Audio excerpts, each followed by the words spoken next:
ఈ దేశ ప్రజలను ఆర్థికంగా సామాజికంగా బలోపేతం చేయడము, వాళ్ళ కోసమే తన జీవితాన్ని అంకితం చేసిన గొప్ప మహనీయుడు డాక్టర్ మన్మోహన్ సింగ్ గారు. విమర్శలను సైతం వారు విమర్శించలేని పరిస్థితులు కల్పించి వారు ఒక గొప్ప నాయకుడిగా వారు రాణించారు.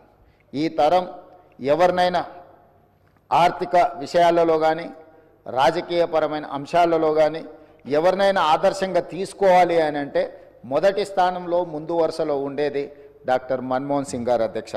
అదేవిధంగా వారి నిరాడంబరత, అంటే ఒక దేశ ప్రధానమంత్రిగా 10 సంవత్సరాలు పనిచేసిన వ్యక్తి ఎంత నిరాడంబరంగా, ఎందుకంటే పార్లమెంట్లో వారితో పాటు వారు రాజ్యసభలో ఉన్నప్పుడు లోక్సభలో మేము ఉన్నాం.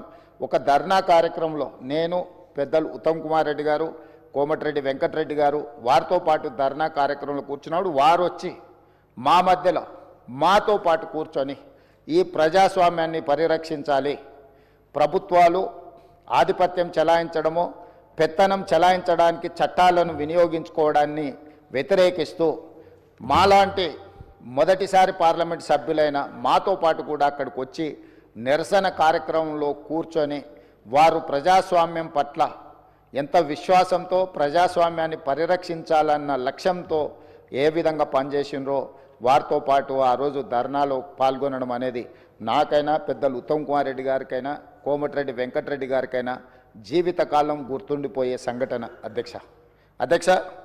ఎవరైనా ప్రధానమంత్రి, ఆర్థిక మంత్రిగా, రిజర్వ్ బ్యాంకు గవర్నర్గా, అదేవిధంగా ఫైనాన్స్ కమిషన్ సభ్యులుగా ఇలా రకరకాల హోదాలు చేసి దేశ ప్రధానమంత్రి స్థాయికి ఎదిగిన వ్యక్తి పార్లమెంట్ ప్రజాస్వామ్యాన్ని కాపాడాలన్న ఆలోచనతోని నిరసన కార్యక్రమంలో పాల్గొని అందరి సహచర పార్లమెంట్ సభ్యులతో నిరసనలో పాల్గొనడం అనేది వారి నిరాడంబరత, వారికి ప్రజాస్వామ్యం పట్ల ఉన్న విశ్వాసం, నమ్మకానికి మనము ఆ అంశాన్ని ఉదాహరించుకోవచ్చు అధ్యక్ష.